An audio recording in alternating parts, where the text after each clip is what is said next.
আরে দুটো মাইক খুললে হয়।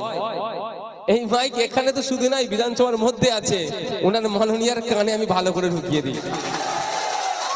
তো এই মাইক খোলাতে আমি বিচলিত নয়, অবশ্যই চিন্তিত এটাই যে আগামী দিনে গুনে গুনে আমরা মাইক দেখব, চোর তৃণমূল কংগ্রেসের প্রোগ্রামে কটা মাইক লাগাচ্ছে আর আরটিআই করব কটা পারমিশন আছে, এটাও বলে যাচ্ছে। কিন্তু আজকে আমার মাইক খুলেছে, ওতে আমার একটুও রাগ নাই, কিন্তু আগামী দিনে ওই অফিসারকে জব্দ করার রাস্তাও আমি আমার স্টুডেন্ট বন্ডের ছেলেদেরকে বলে যাচ্ছি, লক্ষ্য রাখবে। অন্য কোন দল প্রোগ্রাম করলে আমি বলবেন না, তৃণমূল কংগ্রেস যে আপাতমস্তক একটা দুর্নীতিগ্রস্ত দল, যেখানেই দুর্নীতি দেখবেন তৃণমূলকে সেখানে পাবেন। যদি এটা পলিটিক্যাল মঞ্চ নয়, আমি রাজনৈতিক ভাষণ বেশি দেবো না, স্টুডেন্টদের ফোন, কিন্তু প্রসঙ্গক্রমে আসতে হচ্ছে যে পুলিশ খুলেছে, সে তার তৃণমূলের কাছে না রেটিং বাড়াবে, এই জন্য তার গুরুত্বটা বাড়াতে চাইছে। তবে একটা কথা বলতে চাই শুধু এই জায়গায় দাঁড়িয়ে, পাপ বাপকেও ছাড়ে না। কদিন আগে আপনারা দেখেছিলেন শিউড়ি থানার বড়বাবুর কলার ধরে টানাটানি করছে তৃণমূলের এক নেতা, দেখেছিলেন না? কেন বলুন তো? টানাটানি করার সাহসটা পেলে কি করে? ওই খোঁজ নিলে দেখা যাবে ওই বড়বাবু আর ওই নেতা এক ঘরে বসে বিরোধীদের নামে কিভাবে মিথ্যা মামলা দেবো, ও বিজেপি করে, ও আইএসএফ করে, ও কংগ্রেস করে, ও সিপিএম করে, এই বিরোধী রাজনীতি করে, কিভাবে মামলা দেবো তার ছক কষেছিল। এখন ভাগবতরাই টানাটানি হয়েছে, ঘরে কলার ধরেছে, কিন্তু পাপ বাপকেও ছাড়লো না।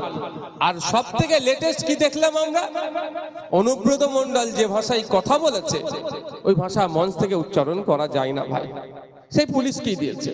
তখন পুলিশের নৈতিকতা, দায়িত্বশীলতা কোথায় গিয়েছিল ভাই?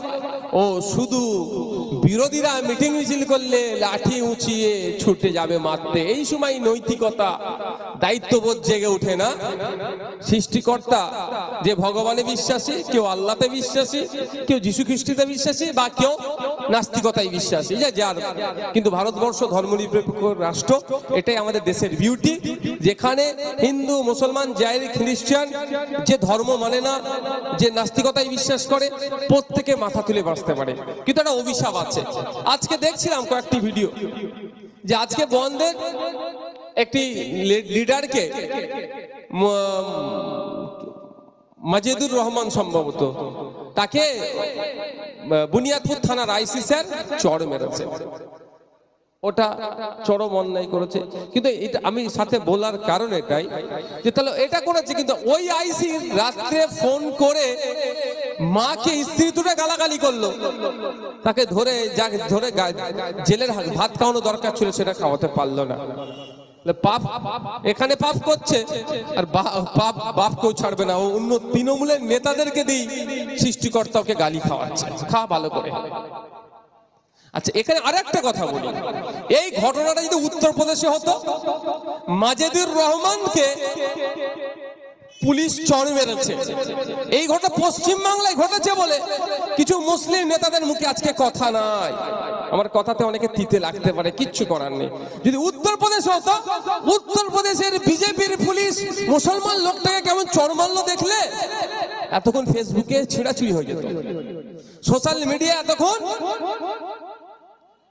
তোলপাড় চলতো। এখানকার কিছু মোল্লা মৌলী সাহেব টাইপের আছে, তৃণমূলের ভাতাজীবী কারা আছে, তারা তখন লেখালেখি করতো।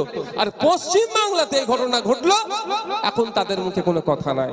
এদের থেকে সাবধান থাকবেন। 2026 আসবে, আপনাকে গল্প শোনাবে অনেক, এই ফাঁদে পা দেবেন না। ফিরে আসি, তো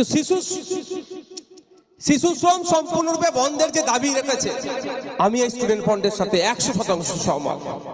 শিশুর হাতে বই খাতা পেন দিতে হবে, তার পরিবর্তে অপদার্থ যে সরকার পশ্চিম বাংলায় চলছে, বই খাতা পেন কেড়ে নিয়ে তাদেরকে কিভাবে সমাজ বিরোধী করা যায় তার সব রকম সর্বাত্মক চেষ্টা করছে। আমি এখানে দাঁড়িয়ে, এই জায়গাটার নাম কি?